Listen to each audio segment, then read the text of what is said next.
done.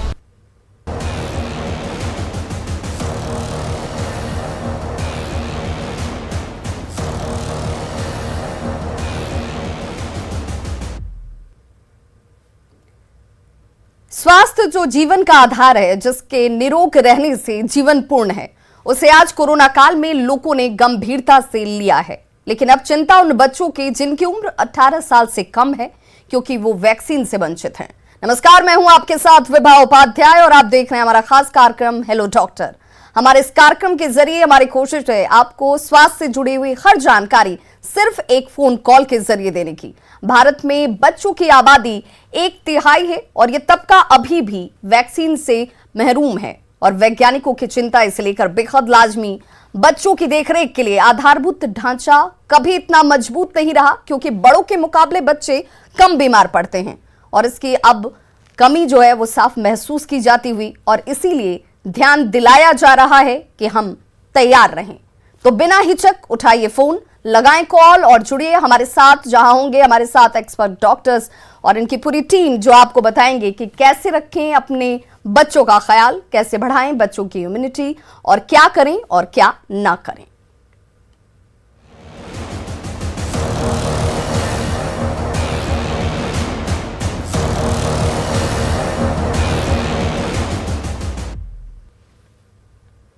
तो आज के हमारे इस कार्यक्रम के जरिए हेलो डॉक्टर के जरिए हमारी कोशिश हो रही है उन सभी लोगों को घर बैठे वो महत्वपूर्ण जानकारी देने की, जिसे अभी इस वक्त बच्चों के स्वास्थ्य से जोड़कर और उनके लिए बेहद खास और महत्वपूर्ण माना जा रहा है। हमारे साथ डॉक्टर की टीम मौजूद है, उनका सबसे पहले परिचय मैं कराती चलूं। डॉक्टर सरोज कुमार उपाधीक्षक है ANMCH से, सर आपका बहुत बहुत स्वागत।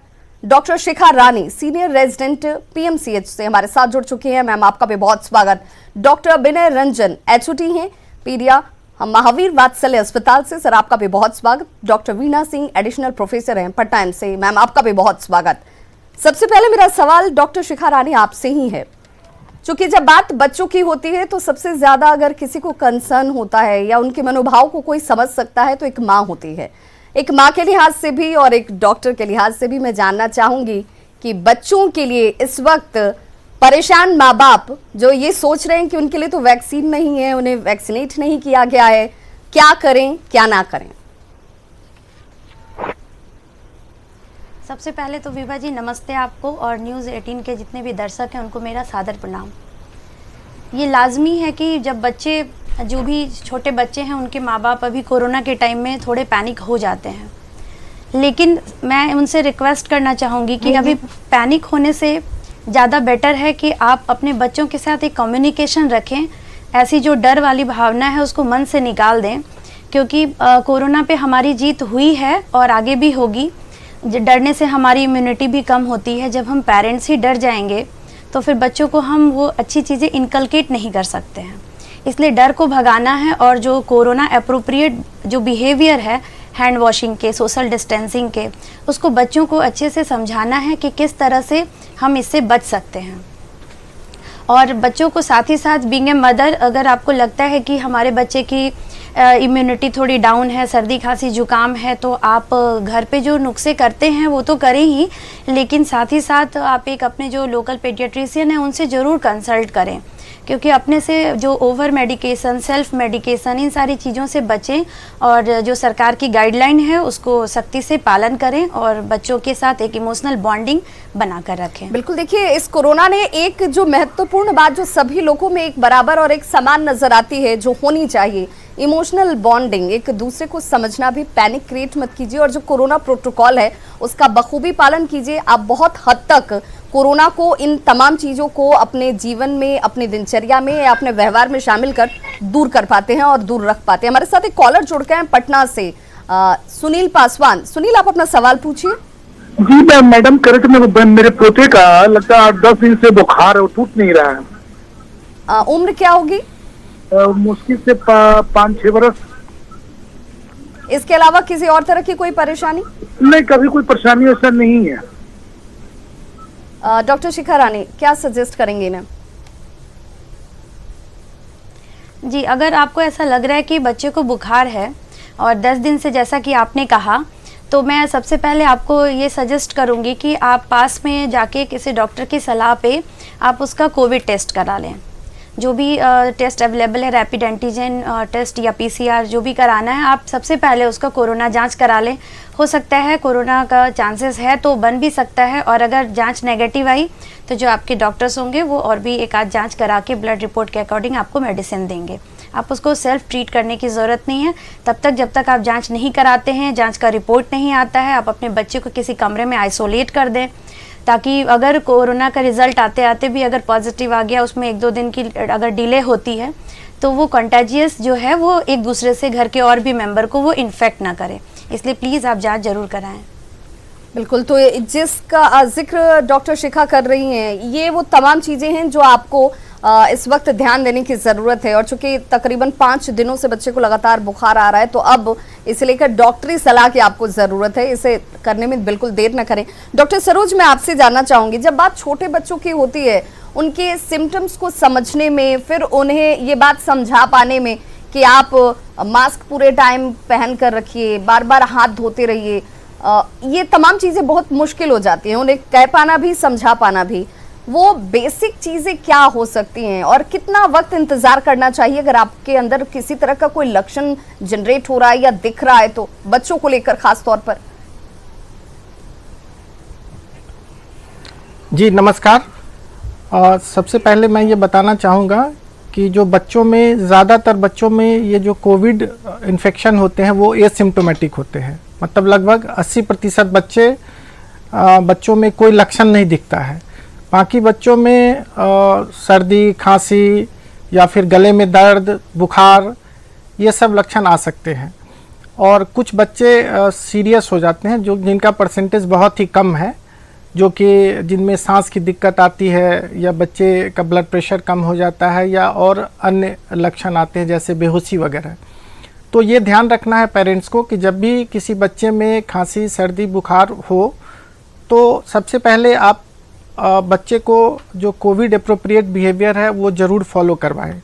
अब उसमें सबसे जो बड़ी बात आती है मास्क का यूज़ करना। तो मास्क जो है ना, 2 साल से नीचे के जो बच्चे होते हैं उनको पहनाना बहुत डिफ़िकल्ट है और वो कर भी नहीं पाते हैं, क्योंकि उससे बच्चों में बेचैनी वगैरह होती है। लेकिन 2 साल से ऊपर के जो बच्चे हैं उनमें मास्क ज़रूर पहनाना है। और इसके लिए जो है ना, ये अवेयरनेस की आवश्यकता है। ऐसा नहीं है कि आप एक बार बताएंगे बच्चों को और वो मास्क पहनना शुरू कर देंगे। पहले वो लर्निंग बाय डिमॉन्स्ट्रेशन होता है। मतलब है कि पेरेंट्स खुद जो है ना कोविड एप्रोप्रिएट बिहेवियर अगर करते हैं, मास्क का यूज़ करते हैं, बच्चों को समझाते हैं, तो बच्चे उसको ज़्यादा फॉलो करते हैं। तो इसमें यह है कि आप खुद कोविड एप्रोप्रिएट बिहेवियर फॉलो करें और बच्चों को समझाएं, तो ये ज्यादा बेहतर होगा। बिल्कुल, माँ बाप अगर इस चीज को फॉलो करते हैं तो बच्चे उसे देखकर ज्यादा आसानी से सीख पाते हैं, समझ पाते हैं और उसे करना उनके लिए ज्यादा सहज हो पाता है। बहुत महत्वपूर्ण जानकारी आप दे रहे हैं डॉक्टर सरोज। हमारे साथ एक कॉलर जुड़ गया पटना से, अमन। अमन, आप अपना सवाल पूछिए। जी सर, मेरा सवाल ये था, एज ए स्टूडेंट कि हमारा जो स्कूल है खुल चुका है, हॉस्टल भी खुल चुका है, तो होता क्या है कि अभी तो हमारा कोचिंग खुला हुआ है, जैसे तो हम गए कोचिंग और क्या ऐसे प्रोटोकॉल के थ्रू तो रात में नहा लिया। तो रात में नहाने के बाद हुआ कि जुकाम सर्दी जो भी है जो हुआ, तो सर उससे कैसे बचे? क्योंकि नहाना भी जरूरी है एक तरफ, और एक तरफ है जो सर्दी जुकाम वो भी हो रहे। बिल्कुल, आपका सवाल समझ गई मैं। डॉक्टर विनय रंजन, ये बहुत आम इस वक्त सवाल इसलिए मैं कहूंगी और खास भी हो जाता है क्योंकि इस वक्त कोविड एप्रोप्रिएट बिहेवियर के तौर पर लोग ये समझ भी रहे हैं और इसे फॉलो भी कर रहे हैं कि अगर आप बाहर जा रहे हैं, पब्लिक प्लेसेस पर रहते हैं या फिर आप ऑफिस से घर वापस लौटते हैं तो आप जाकर फ्रेश अप होते हैं, नहाते हैं, तो क्या ये वक्त के हिसाब से, चूंकि बरसात का सीजन भी है, आप जब भी बाहर से घर लौटेंगे तो आप नहाएंगे, क्या उस वजह से भी इस तरह के सिम्टम्स जब बनते हैं उसे पहचाने कैसे? जी बिल्कुल, ये कोई जरूरी नहीं है कि आप हर बार बाहर जाएं और आने के बाद आपको स्नान ही करने की ज़रूरत है। ठीक है, अभी क्या है, फ्लू का मौसम है। हमारे जो बच्चे जितने अगर 100 OPDs हैं उसमें 80 को कॉमन सर्दी खांसी बुखार हो रहा है। इस मौसम में सर्दी खांसी होने की चांसेस और ज़्यादा रहती है। तो मेरा ये सलाह होगा कि हर बार आने के बाद ये कोई ज़रूरी नहीं है कि आपको स्नान करना है। आप प्रॉपर सैनिटाइज करके अच्छे से हाथ धो के फ्रेश अप होके रह सकते हैं। ये नहीं है कि आप 2 बजे रात को काम करके आ रहे हो, 10 बजे आ रहे हो तो आपको हर बार नहाना है। इससे क्या चांसेस ऑफ इन्फेक्शन बढ़ सकती है। सो आपको इसको प्रिवेंट करना है। आपको कोविड जो प्रॉपर बिहेवियर है, हाथ को धोना, सैनिटाइज करना, मास्क लगाना, अगर ये करते हैं तो आपको हर बार नहाने की जरूरत नहीं है। इसे बचा जा सकता है। इससे आपको जो ये आने वाली सिम्टम्स है उससे भी आप प्रिवेंट कर सकते हैं। डॉक्टर विनय रंजन, यहाँ मैं एक और बात समझना चाहूँगी। अभी चूंकि तमाम एजुकेशनल इंस्टीट्यूट्स जो हैं वो खुल चुके हैं, बच्चे अब हर रोज़ की तरह स्कूलों में अब दूसरे बच्चों से मिल भी रहे होंगे, इंटरेक्ट भी कर रहे होंगे। हालांकि सोशल डिस्टेंसिंग की बात कही जा रही है, लेकिन उसे 100% लागू करा पाना या उसे फॉलो कर पाते हो बच्चे, इसकी संभावना कम दिखती है। वैसे में बीइंग अ फादर और मदर, गार्जियन के तौर पर क्या ध्यान रखने की ज़रूरत है? बच्चों को क्या समझने की ज़रूरत है? जी बिल्कुल। अभी जो स्कूल खोल दिया है लोगों ने, गवर्नमेंट की तरफ से जो प्लान है कि 50% ऑक्यूपेंसी के साथ को क्लास को चलाना है। जैसे कुछ स्कूल हैं जो मंडे अल्टरनेट हैं, कुछ ट्यूसडे अल्टरनेट हैं। मतलब जो क्लास में संख्या है उसके आधे को उनको बुलाना है। बस में भी उनकी संख्या को सीमित करना है। ये तो स्कूल की तरफ से हुआ कि प्रॉपर सैनिटाइजेशन होना चाहिए। बस में उन्होंने थर्मल स्कैनर्स लगा रखे हैं। बहुत ही अच्छा बिहेवियर है उनका कि बच्चे चढ़ने के साथ ही उसका स्कैनिंग हो जा रहा है कि आपका बच्चा फीवर और फ्लू से प्रभावित तो नहीं है, ताकि उसको स्कूल जाना है कि नहीं जाना है वहीं पे डिसाइड हो जाता है। तो अच्छे स्कूल ये काम कर रहे हैं। साथ ही उन्होंने स्कूल रूम्स, जो क्लासरूम्स है उसको प्रॉपर सैनिटाइज कर रहे हैं। ये स्कूल की तरफ से है। हम पेरेंट की तरफ से यह ध्यान देना होगा कि छोटे बच्चे, खास करके जो 2 ईयर्स एंड एबव हैं, उनको मास्क का प्रॉपर ट्रेनिंग देना हो कि बच्चे जाएँ तो प्रॉपर मास्क पहन के, फिटेड मास्क पहनना इंपॉर्टेंट नहीं है, उनको फिटेड मास्क हो, ताकि बच्चे हैं अभी फ्लू से प्रभावित हैं, एक साथ बैठते हैं, एक साथ खेलते हैं, तो उनमें ये फ्लू मतलब कॉमन कोल्ड होने के चांसेस बहुत बढ़ गई हैं। तो उनको फिटेड मास्क लगाना है। बार बार मुंह, हाथ को, नाक को टच नहीं करें, ये बताना होगा। खाने से पहले या बार बार हाथ को धोना होगा। ये सब जो बिहेवियर है, ऐसे करके हम लोग ये कॉमन फ्लू और साथ साथ कोरोना से भी हम बिल्कुल। तो कोरोना के जिस थर्ड वेव को लेकर अब चिंता जाहिर की जा रही है कि अब अगर आपने जरा भी लापरवाही की, क्योंकि अब तमाम संस्थान खुल चुके हैं, अब मॉल्स खुल चुके हैं, बाहर आपके लिए हर वो चीज खोल दी गई जिसको लेकर के आप ये कह रहे थे कि अब लोगों को ये सुविधाएं मिलनी चाहिए। ऐसे में अब आपको ज्यादा सतर्क रहने की जरूरत है, ज्यादा सावधान रहने की जरूरत है, और खास तौर पर बच्चों के लिए ये बात सामने आ रही है। पटना से हमारे साथ एक कॉलर जुड़ गए हैं, विपिन बिहारी। विपिन, आप अपना सवाल पूछें। सर, मेरे एक सवाल है सर कि एक मेरी बेटी है 16 साल की, उसको पिछले करीब 1 महीने से बराबर छींक आती है। वो छींक सुबह होती है या फिर दोपहर या फिर कोचिंग में या स्कूल में, बराबर अक्सर ऐसा होते रहा है। और हमने दवाई कुछ दिलाया है, लेकिन उससे कुछ दिन तो आराम होता है, लेकिन बराबर फिर वो हो जाती है और करीब 1 महीने ज्यादा हो गया है। कि क्या समस्या हो सकती है, उसका उपाय सर बताया जाए प्लीज। डॉक्टर वीना सिंह, मैं चाहूंगी कि आप इन्हें सजेस्ट करें। फादर के तौर पर इनकी चिंता इस वक्त नजर आ रही है बेटी को लेकर।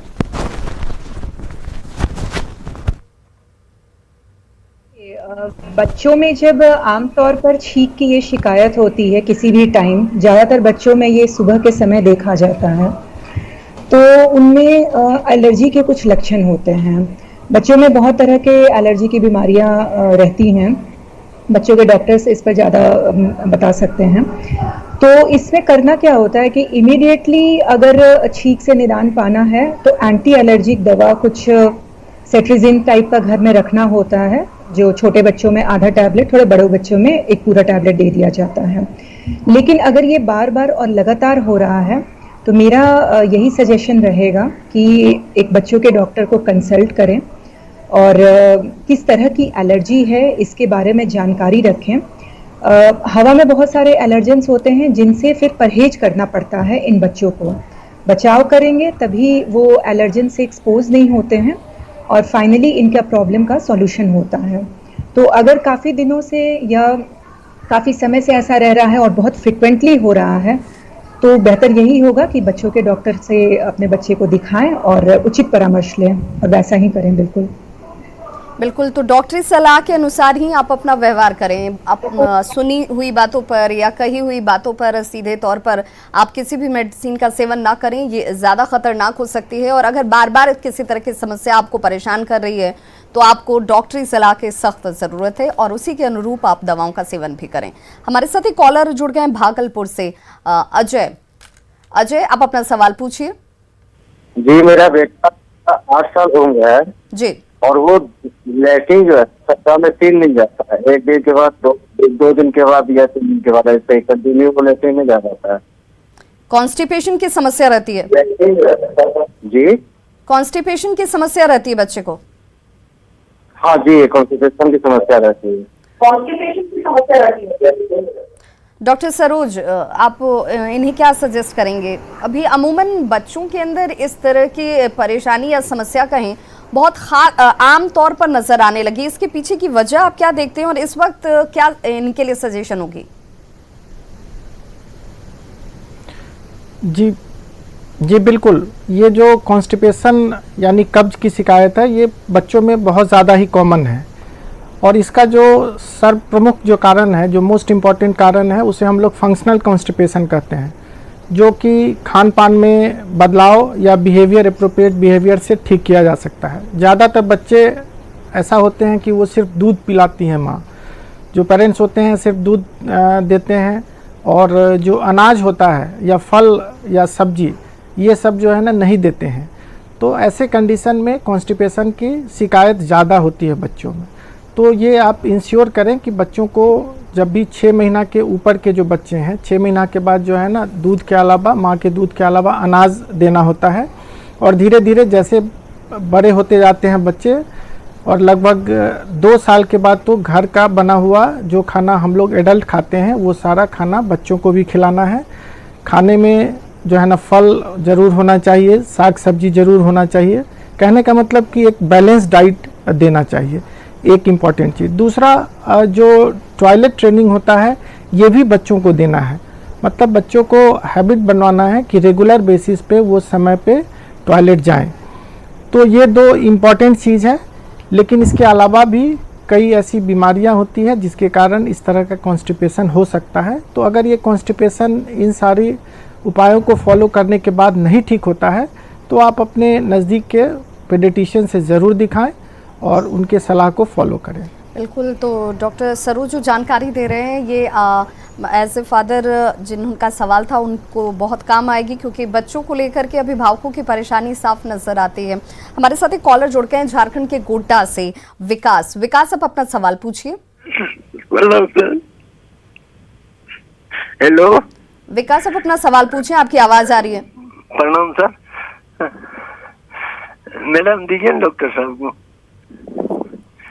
आप अपना सवाल पूछिए, आपकी आवाज डॉक्टर साहब तक जा रही है।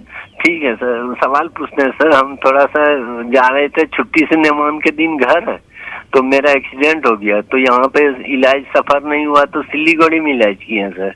सिल्लीगुड़ी में इलाज किया तो मिर्गी घोषित कर दिया सर। अब मिर्गी का ट्रीटमेंट चल रहा है, तो हम वैक्सीनेशन ले कि नहीं सर, कोरोना वाला? डॉक्टर विनय रंजन, आप इनको क्या सजेस्ट करेंगे? चूँकि इनका सवाल इनके खुद के लिए है कि इनको समस्या मिर्गी की शुरू हो गई है, तो वैक्सीनेशन करा सकते हैं, नहीं करा सकते, वैक्सीनेट हो या ना हो? पहले ये जानना चाहते हैं कि अभी आपको मिर्गी का दौरा अभी फ़िलहाल में आ रहा है कि नहीं आ रहा है? अगर अभी फ़िलहाल में आपको मिर्गी का दौरे आ रहे हैं तो आपको वैक्सीनेशन नहीं लेना चाहिए। अगर आपको मिर्गी के दौरे रुक चुके हैं तो आप आराम से कोरोना का वैक्सीन ले सकते हैं। बिल्कुल, तो ये सुनिश्चित पहले आपको करना होगा। आपको ये देखना होगा कि अगर आपको बार बार मिर्गी के दौरे पड़ रहे हैं और उस वजह से आपको परेशानी हो रही है तो आप थोड़ा इंतज़ार करें, और जब ये दौरे पड़ने बंद हो जाएं या उसकी फ्रिक्वेंसी कम हो जाए तब आप वैक्सीन लें। उससे पहले आप एक डॉक्टरी सलाह ज़रूर ले लें अपने स्थानीय तौर पर जो डॉक्टरों की मौजूदगी होगी उनसे। डॉक्टर शिखा रानी, मैं आपसे समझना चाहूँगी और जानना भी चाहती हूँ कि जिस खान पान की बात की जाती है बच्चों की इम्यूनिटी को बढ़ाने के लिए, अभी के लाइफस्टाइल में या फिर रहन सहन में बहुत सारी ऐसी चीज़ें हैं जो लोगों ने भुला दी हैं या अब धीरे धीरे लोगों की दिनचर्या में वो शामिल भी नहीं हैं। एक बार फिर से कोरोना ने हमें रिवाइव करने की तरफ बढ़ाया है कि हम पुरानी चीज़ों को एक बार फिर से अपने लाइफस्टाइल में इनकलकेट करें, उसे शामिल करें। अगर दो प्रमुख चीज़ें जिनको इस वक्त बच्चे के तौर पर भी, माता पिता के तौर पर भी खान पान में ज़रूर शामिल करना चाहिए जिससे इम्यूनिटी बढ़ती हो, तो क्या सजेस्ट करेंगे? सबसे पहले तो इम्यूनिटी का ही सारा रोल है कोरोना के टाइम में। अगर जितनी अच्छी इम्यूनिटी होगी, चाहे तो वो बच्चों की हो या एडल्ट की हो, हम उतना अच्छा उससे फाइट कर सकते हैं। और कहीं ना कहीं जो वैक्सीन दिया जा रहा है वो भी इम्यूनिटी को ही बूस्टअप करने के लिए दिया जा रहा है कि हम उससे फाइट कर पाएँ। तो खान पान के बारे में मैं ये कहना चाहूँगी कि आप जितना लोकल रखें, लोकल खान पान कहने का मतलब है कि think global eat local. Local available जो भी आपके फ्रूट्स हों, साग सब्जी है, आप उसको खाने में ज़रूर शामिल करें।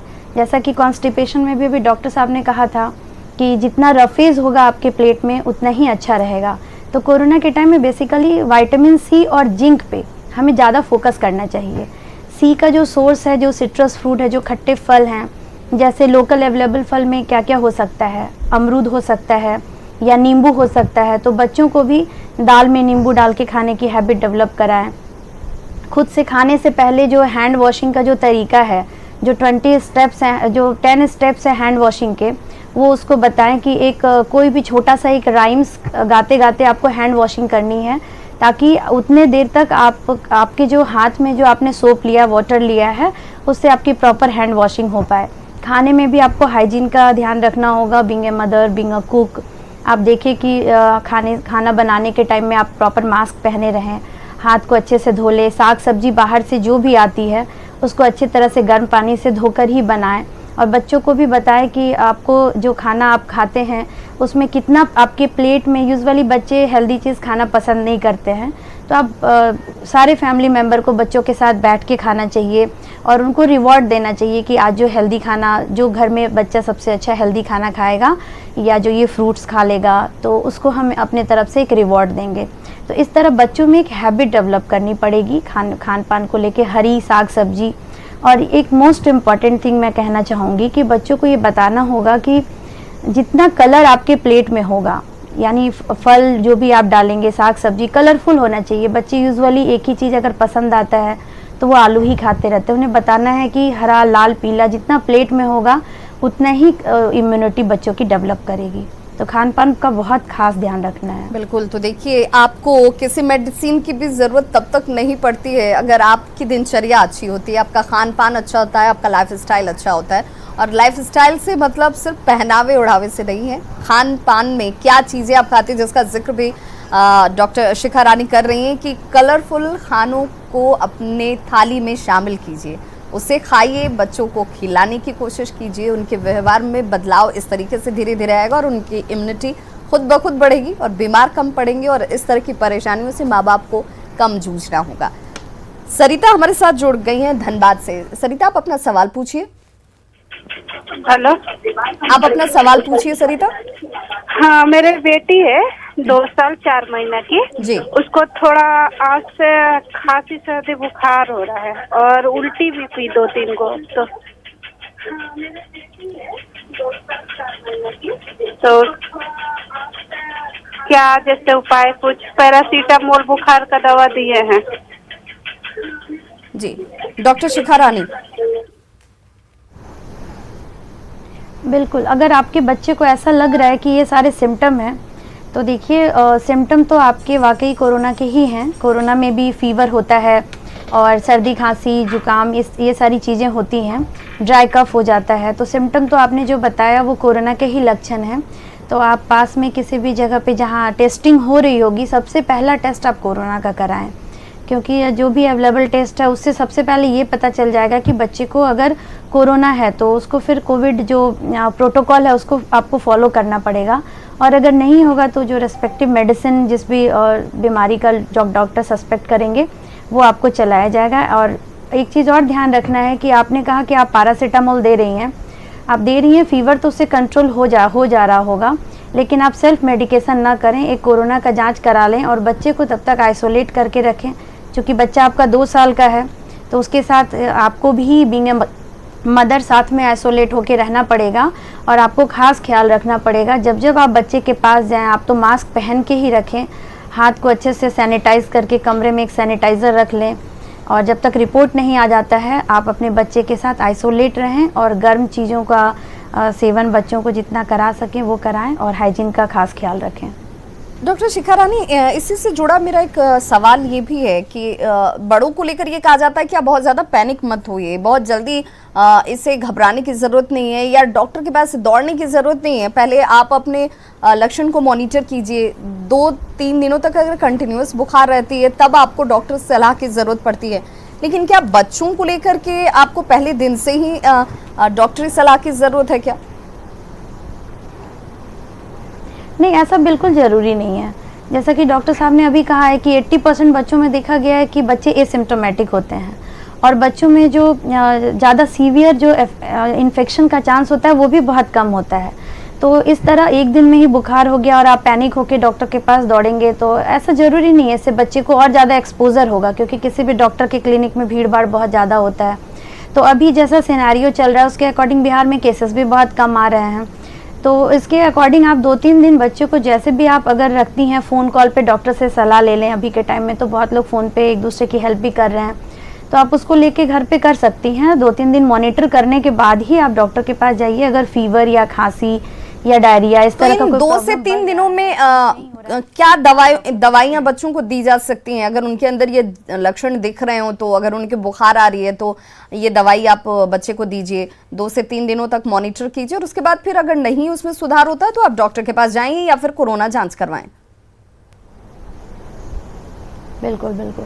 अगर ऐसा है फीवर है तो आप पैरासीटामोल दे सकती हैं और बच्चे का बॉडी वेट क्या है उसके अकॉर्डिंग आपको थोड़ा सा डोज टाइटर करना पड़ेगा। और अगर सर्दी खांसी जुकाम है तो अभी के टाइम में वेदर भी चेंज हो रहा है तो जो भी एंटी एलर्जिक है आप उसको दे सकती हैं। पहले से भी बच्चे कुछ एंटी एलर्जी खाते ही रहते होंगे या जो आपके घर में कफ सिरप होगा आप उसको लोकली दे सकती हैं क्योंकि बच्चा बहुत छोटा है, 2 साल का है, तो इसलिए आपको कफ सिरप या फिर जो भी पैरासीटामोल का ही है तो आपको सिरप ही यूज़ करना होगा। बिल्कुल। तो बच्चों की जब बात है तो आपको ध्यान रखने की ज़रूरत है क्योंकि उन्हें आपके प्यार की भी ज़रूरत है, दवाओं की भी ज़रूरत है और आपको डॉक्टरी सलाह वक्त पर लेने की भी ज़रूरत है। डॉक्टर वीणा सिंह, मैं आपसे जानना चाहती हूँ, क्योंकि जब कोरोना की बात होती है तो खास तौर पर ये कहा जाता है कि हैंड वॉश कीजिए, हैंड सैनिटाइज कीजिए, मास्क का इस्तेमाल कीजिए, सोशल डिस्टेंसिंग मेंटेन कीजिए। बड़ों के साथ इसे फॉलो करना, उन्हें समझना समझाना, जब उनको ये चीज़ों को अपनी हैबिट में लाने में वक्त लग गया, बच्चों को समझाना है, लेकिन बच्चों के स्किन सॉफ्ट होते हैं, उनको हर वो चीज़ नहीं दी जा सकती है जो बड़े इस्तेमाल करते हैं।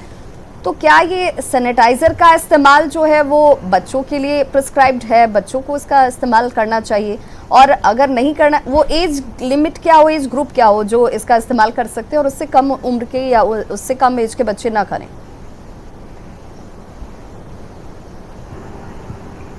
देखिए, जहाँ तक कोविड अनुकूल व्यवहार में सैनिटाइज़र के इस्तेमाल की बात होती है तो ये तब कहा जाता है जब कोई लोग अपने घर से बाहर हों।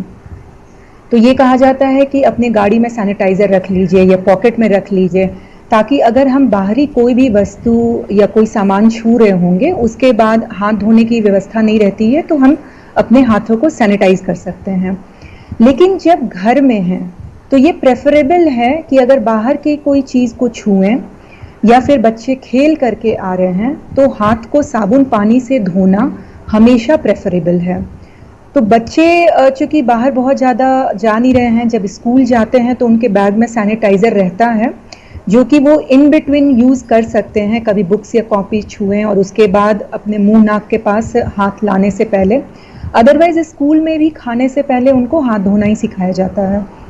तो बहुत ज़्यादा इस्तेमाल ज़रूरी भी नहीं होता है बच्चों में और एक्चुअली नहीं भी करना चाहिए, बिकॉज ऑब्वियसली बच्चों की स्किन जो थोड़ी सॉफ्ट होती है तो उसमें सैनिटाइज़र से कुछ एलर्जिक रिएक्शन या एलर्जिक प्रॉब्लम होने का चांसेस रहता है स्किन का। बिल्कुल। तो बच्चों में जहाँ तक संभव के लिए भी और बड़ों के लिए भी अगर सबसे सुटेबल ये है कि अगर आप घर में मौजूद हैं, अगर आपके पास अवेलेबिलिटी बन रही है या आप उस सिचुएशन में जहाँ पर आप साबुन से हैंड वॉश कर सकते हैं तो यही बेहतर है।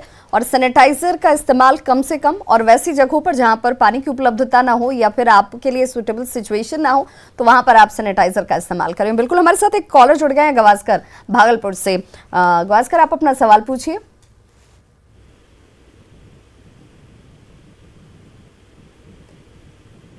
नमस्कार, आप तक हमारी आवाज पहुंच पा रही है? जी जी मैं सुन पा रहा हूँ। जी, आप अपना सवाल पूछें। जी मेरा सवाल ये है मैम कि बच्चे का स्कूल खुल चुका है 1 सितंबर से। जी जी हेलो। जी जी, आपकी आवाज आ रही है। आप सबसे पहले अपने टीवी के वॉल्यूम को म्यूट कर दीजिए, मैं कह कम रहा कर हूँ कि दीजिए। मेरे बच्चे का स्कूल 1 तारीख को खुल रहा है और 1 तारीख से खुलने के बाद बच्चे लोग सभी जाएंगे घर पे 2 साल से। तो हम लोगों को डर लग रहा है जो गार्जियन कि कहीं बच्चा कोरोना से पैकेट तो स्कूल के अंदर नहीं हो जाएगा, और अगर जाता है स्कूल तो घर आने पर फिर क्या हम लोग सावधानी बरतें? बिल्कुल, तो क्या सावधानी बरती जाए? डॉक्टर विनय रंजन, अभी ये सवाल सभी के जहन में, क्योंकि देखिए तकरीबन 1.5 साल से ज्यादा का वक्त हो गया जब इस तरह के स्कूल्स, इंस्टीट्यूशनल तमाम संस्थानें जो थी वो बंद थी और अब ये खोल दी गई हैं। बच्चे अब जाना शुरू किए हैं। उनको डर इस बात का भी है कि चूंकि वैक्सीनेट बच्चे नहीं हुए हैं, उनके लिए अभी वैक्सीन उपलब्ध नहीं है, तो स्कूल से आने के बाद क्या किया जाए? जी, कुछ बातों का बिल्कुल ध्यान रखना होगा जाते वक्त और आने के बाद। जाते वक्त बच्चे को, अगर बड़े बच्चे हैं 2 साल से ऊपर बच्चे ही स्कूल अभी जा रहे हैं, तो उनको आप मास्क पहना के भेज सकते हैं। पहला काम होगा।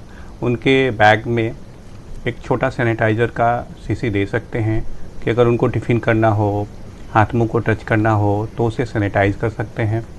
जाने से पहले जो अभी हमने बताया था, कुछ बसों में अगर बस से बच्चा जाता है तो उन्होंने स्कैनर्स लगा रखे हैं ताकि बच्चे का टेम्परेचर रीड किया जाए। अगर टेम्परेचर सही हो तभी वो स्कूल जाए। स्कूल में भी बच्चों को बताना है कि अगल बगल ज़्यादा डेस्क को, दूसरे के बच्चे सामान को न छुएं। अगर छूते भी हैं तो बार बार हाथ धोने का कोशिश करना है। एक दूसरा सबसे अहम बात होती है जब बच्चा घर लौटता है, तो घर लौटने के बाद क्या रखना है, आते के साथ ही पहला उसका हैंड वॉश कराना है, अच्छे से हाथ को धुलाना है। अगर कपड़े के मास्क उसने यूज़ किए हैं तो मास्क को धो के सुखा देना है। अगर डिस्पोजेबल मास्क है तो उनको डिस्कार्ड कर देना है। जो स्कूल ड्रेसेस है कोशिश करना है उनको सेम डे धुल के रख दिया जाए ताकि अगले दिन बच्चा नए कपड़े पहन के जाए। टिफ़िन वगैरह अगर उसने खाई हैं तो ठीक है, बचे हुए को डिस्कार्ड कर दीजिए, दोबारा उसको यूज़ में नहीं लाएं। अगर सर्दी खांसी हो आपके बच्चे को तो स्कूल ना भेजें। अगर बच्चा आपका बिल्कुल स्वस्थ है तभी स्कूल जाने का उसको परमिशन दें। अगर आपका बच्चा बीमार हो तो उसको स्कूल ना भेजें। ये कुछ सावधानियां हैं जिनके बरत कर हम अपने बच्चे को सही तरीके से स्कूल भेज सकते हैं। बिल्कुल, और सिर्फ आप अगर इन सावधानियों को बरतते हैं तो सिर्फ आपके बच्चे सुरक्षित नहीं होते हैं, आप दूसरे के प्रति भी रिस्पॉन्सिबल बिहेव करते हैं, दूसरे बच्चों को भी इन्फेक्ट होने से बचाते हैं।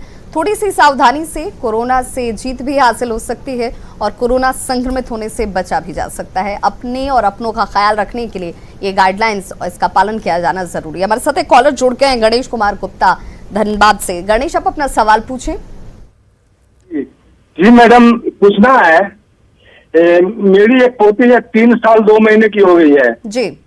वो खाना कुछ नहीं खाती है, इसके लिए क्या किया जाए मैडम? 3 साल 2 महीने की पोती है आपकी, फिर उसे क्या खिलाया जाता है? उसको अभी तो फिलहाल हम लोग ग्रिंडर करके दूध और रोटी खिलाते हैं। जी, डॉक्टर सरोज कुमार, इनकी परेशानी ये है कि पोती खाती कुछ नहीं है, जिसका जिक्र आप कर रहे थे कि बच्चा अगर बड़ा हो रहा है तो उसके डाइट में बहुत सारी चीज़ें शामिल होनी चाहिए, लेकिन बच्चे अगर खाएं ही नहीं तो फिर क्या किया जाए? जी, ये जो खाने की समस्या है ये बहुत आम है। एक्चुअली इसे पहले तो एसेस करना होगा कि ये जो कंप्लेन है पेरेंट्स का कि वो एक्चुअल में नहीं खा रहा है, ये किस हद तक सही है। क्योंकि हम लोग ऐसा देखते हैं कि हर पेरेंट्स का ये कंप्लेन होता है कि मेरा बच्चा कुछ नहीं खा रहा है। तो हमें पहले एज ए डॉक्टर एसेस करना है कि ये कहाँ तक सही है। अगर आपके बच्चे का ग्रोथ सही हो रहा है, कहने का मतलब कि आपके बच्चे का वज़न बढ़ रहा है, बच्चा आपका स्वस्थ है, तो इसका मतलब है कि वो एप्रोप्रिएट जितना उसके लिए ज़रूरी है वो खा ले रहा है। अब है कि अगर उसका वज़न नहीं बढ़ रहा है या एक्चुअली में बच्चा नहीं खा रहा है, तो 2 तरह से उसको देखना होगा। पहले तो आप अपने फैमिली स्ट्रक्चर और अपने बिहेवियर को ठीक करें। कहने का मतलब है कि बच्चों को समय दें, ये सबसे ज़रूरी है। आप एक साथ घर में जब खाते हैं तो सब लोग एक साथ बैठ के खाएं, इससे बच्चों को स्टिमुलस मिलता है। क्योंकि आप देखते होंगे ये एपिडेमियोलॉजिकल प्रॉब्लम है। पहले घर में जब हमारा कंबाइंड फैमिली होता था और एक साथ 5 बच्चे 10 बच्चे खाते थे तो ये कभी प्रॉब्लम नहीं होता था। लेकिन आज के परिवेश में जब हमारा ज़्यादातर परिवार सिंगल न्यूक्लियर फैमिली है, ये प्रॉब्लम ज़्यादा है। तो इसको आप सॉल्व करने के लिए आप फैमिली टाइम का उपयोग करें, घर में एक साथ रहें, एक साथ खाना खाएं, बच्चों को प्रेरित करें और खाने के समय सिर्फ आप समय दें, जैसे 20 मिनट्स 30 मिनट्स बच्चों को खाना लेके उसको खिलाने के लिए लगातार प्रयास करते रहें। दूसरी चीज़ है कि ऐसे भी शुरू में कोई भी डाइट आप देते हैं फर्स्ट टाइम बच्चे को तो एक्सेप्ट नहीं करता है। शुरू में हो सकता है वो वॉमिटिंग कर दे, है ना, या ले ही नहीं, मुंह में लेके बाहर फेंक दे। तब भी आपको कोशिश करते रहना है, बार बार आपको कोशिश करते रहना है। दूसरा है कि आप वेरिएशन देना है। जो आप खाना दे रहे हैं बच्चों को, हर बार एक ही चीज़ नहीं कि दूध रोटी हर बार दे रहे हैं, ऐसा नहीं करना है। हर बार बदल कर अलग अलग आइटम देना है और आपको इस बीच में असेस भी करना है कि कौन सा आइटम इसमें से जो आप दे रहे हैं उसमें से कुछ ऐसा आइटम होगा जो बच्चों को पसंद आएगा, डेफिनेटली पसंद आएगा, तो आप उस चीज़ को जो है ना ज़्यादा प्रमोट करेंगे। तो ये सब बिहेवियर आप करें तो ज़रूर आपका बच्चा खाएगा। और दूसरी चीज़ है कि बाहर के जंक फूड को अवॉइड करना है। जैसे आप चॉकलेट दे देते हैं, बाहर से जंक फूड दे देते हैं, तो बच्चा का जो है ना एपेटाइट जो है ना ख़त्म हो जाता है, भूख मर जाती है, तब वो घर का खाना नहीं खाता है। और इसके बावजूद भी ये छोटी छोटी सी बातें हैं, सावधानियां हैं जो आपको गौर करनी है और उन्हें देखते हुए बच्चों को खाने के लिए प्रेरित करना है। और जिसका बार बार सभी डॉक्टर्स जिक्र कर रहे हैं कि खाने के वक्त एक क्वालिटी टाइम जो होती है परिवार के साथ सम्मिलित तौर पर बैठकर खाने की हैबिट डालने से बच्चों के अंदर स्वतः ही एक दूसरे को देखकर खाने की इच्छा जागृत होती है। ये बहुत ज़रूरी हो जाता है। और आज के वक्त में जब न्यूक्लियर फैमिली कंसेप्ट्स ज़्यादा हैं, इस प्रचलन को देखते हुए बच्चों के अंदर ये भावना भी और खाने को लेकर के कहीं ना कहीं एक उनके अंदर बेरुखी सी भी नजर आती है। तो इससे दूर करने की जरूरत और उसकी जिम्मेदारी भी माता पिता के ऊपर ही है। हमारे साथ एक कॉलर जुड़ गई है अनामिका पटना से। अनामिका, आप अपना सवाल पूछिए। मैम, ये मेरा 1 साल का बच्चा है, लड़का है, उसको ना 3 महीने से एलर्जी का शिकायत है मैम। उसको मछली खिलाए थे, उसके बाद से 10 मिनट बाद ही उसको पूरा बॉडी में रेडनेस पूरा हो गया था, चिट्टी टाइप का पूरा इसी होता था उसको। तो फिर लोकल डॉक्टर के यहाँ दिखाए, तो वहाँ से तो मेडिसिन वगैरह करा के लेके चला। फिर बच्चे के डॉक्टर को दिखाए तो फिर वो एलर्जी और इन्फेक्शन दोनों बताए। फिर उसके बाद वहाँ भी दवा चलाए, एंटीबायोटिक वगैरह चला, फिर भी सही नहीं हुआ मैम। अभी क्या समस्या आ रही है बच्चे को? एलर्जी है मैम। अभी उनको दवा चल रही है? सॉरी मैम, अभी बच्चे को एलर्जी की दवा चल रही है? हाँ जी मैम, चल रही है। एक्सनार्गन करके एक दवा है, वही एक बस चल रही है। डॉक्टर शिखा रानी, क्या सजेस्ट करेंगी? देखिए, सबसे पहले मैं आपको बताना चाहूँगी कि जो एलर्जी का प्रॉब्लम है वो फीवर की तरह तुरंत ठीक नहीं होता है। आप ये सोचेंगे कि डॉक्टर के पास मैं दिखा रही हूँ और दवा उन्होंने दिया और तुरंत ठीक हो जाना चाहिए, तो ऐसा नहीं है, इसमें टाइम लगता है। और आप रिपीटेड डॉक्टर के पास जब भी उनका दूसरा विजिट हो आप उस पर जाएँ और डॉक्टर कुछ उससे रिलेटेड टेस्ट कराते हैं, जो एलर्जी टेस्ट होता है। उसमें पता चलता है कि बच्चे को वाकई किससे एलर्जी है और उसका जो ट्रीटमेंट किया जाता है वो टाइम टू टाइम उसके डोज को मॉनिटर किया जाता है। जो भी एंटी एलर्जिक दवा है उसके डोज को मॉनिटर डॉक्टर करेंगे आपके बच्चे की कंडीशन को देख के। तो आप पेशेंस रखें, वो ठीक हो जाएगा। अगर डॉक्टर देख रहे हैं, आप दिखा रही हैं और आपको जिस भी चीज़ से फील हो रहा है कि इस चीज़ से एलर्जी है, तो एलर्जी वाली चीज़ें बच्चों को ना दें। आपको लगा अगर मछली से है तो मछली अवॉइड करें और साथ ही साथ घर में जो डस्ट और साफ़ सुथरा है, वो सब जो हाइजीनिक अप्रोप्रिएट बिहेवियर है, उसको आप ज़रूर घर पे फॉलो करें और बच्चों के साथ बने रहें। बिल्कुल। तो देखिए, बच्चों को लेकर के समझने की ज़रूरत है कि किस चीज़ से बच्चे को एलर्जी हो रही है, किस चीज़ से बच्चा भाग रहा है या उसको खाने की वजह से उससे परेशानी हो रही है। उसके दिनचर्या को आपको मेंटेन करने की ज़रूरत है। उससे नोट डाउन करते हुए आपको डॉक्टर्स के पास रूटीन चेकअप के लिए ज़रूर जाना चाहिए।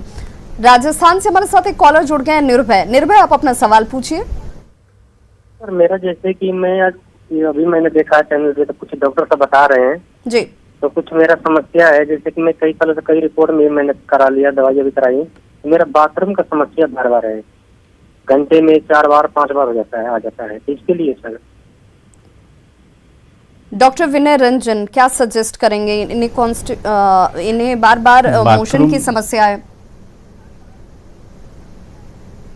तो इसको कभी कभी इरिटेबल बाउल सिंड्रोम इसको हम लोग बोलते हैं, जो बड़ों में खास करके होती है। तो पहले जानना है, इनको डायग्नोसिस करने की ज़रूरत है। सो कॉमन कुछ टेस्ट हैं, जैसे कि स्टूल एग्जामिनेशंस होते हैं, जिनको आप देख के बता सकते हैं कि इनके स्टूल में कोई वर्म्स का इन्फेस्टेशन है कि नहीं। कुछ आंत में इन्फेक्शन वगैरह में भी ऐसे केसेस होते हैं, तो इनको कुछ बेसिक टेस्ट कराने के बाद ही कुछ बोल पाना उचित सलाह होगा मेरे लिए। बिल्कुल, तो आप के लिए सलाह यही होगी कि आप जो स्थानीय तौर पे जो डॉक्टर्स होंगे, नियरेस्ट आपके जो भी क्लिनिक होगी, डॉक्टरी सलाह वहाँ पर लें और उसके अनुसार ही आप खान पान से लेकर दवाओं का सेवन आप करें। नीतू सिंह हमारे साथ भागलपुर से कॉलर जुड़ गई है। नीतू, आप अपना सवाल पूछिए। हेलो जी, आप अपना सवाल पूछिए। जी, मेरे बच्चे का पैर में दर्द बहुत ज्यादा रहता है, हमेशा पैर दर्द करते रहता है उनका। उम्र क्या होगी बच्चे की? पैर में दर्द रहता है बच्चे में। सबसे पहले तो मेरा आग्रह होगा आपसे कि आप अपने टीवी के वॉल्यूम को कम कर दीजिए ताकि आपकी आवाज सही तरीके से पहुंच पाए। जी मैम, मैं कह रहा था कि मेरे बच्चे का पैर जो है ना जी, वो हमेशा दर्द से परेशान रहता है। बच्चे की उम्र क्या है? बच्चे की उम्र 8 साल है। 8 साल है। जी ओके, डॉक्टर विनय रंजन। जी, ये बच्चों में आम समस्या होती है जिसको हम लोग अपने भाषा में ग्रोइंग पेन बोलते हैं। ग्रोइंग पेन बच्चे के मसल्स मास बढ़ने के कारण, बोन ग्रोथ के कारण से होता है, जिसमें देखा गया कि प्राय की कैल्शियम और विटामिन डी की कमी होती है। आप इनसे मेरा अनुरोध यही रहेगा कि अपने बच्चे को कैल्शियम सप्लीमेंट और विटामिन डी, इनको बहुत राहत मिलेगी। बिल्कुल, तो ये वो तमाम चीज़ें हैं जो सिर्फ कोरोना के दौरान ही नहीं, आपको अपने जनरल रूटीन में भी देखने की ज़रूरत है कि बच्चे को क्या कंप्लीट डाइट मिल रही है, किस तरह के खान पान को वो कैरी करता है। ये तमाम चीज़ें बहुत ज़रूरी हो जाती हैं। डॉक्टर वीणा सिंह, मैं आपसे जानना चाहूँगी, चूँकि बरसात का मौसम है, ऐसे भी वायरल फ्लूज जो हैं वो कॉमन लोगों के अंदर देखने को मिल रहे हैं, चाहे वो बड़े हों या फिर बच्चे हों। वैसे में क्या चीज़ इस वक्त ध्यान देने की ज़रूरत है? खान पान में किन चीज़ों को शामिल कर लें, व्यवहार में किन चीज़ों को ध्यान में रखें और कब डॉक्टर के पास पहुंचे सलाह के लिए?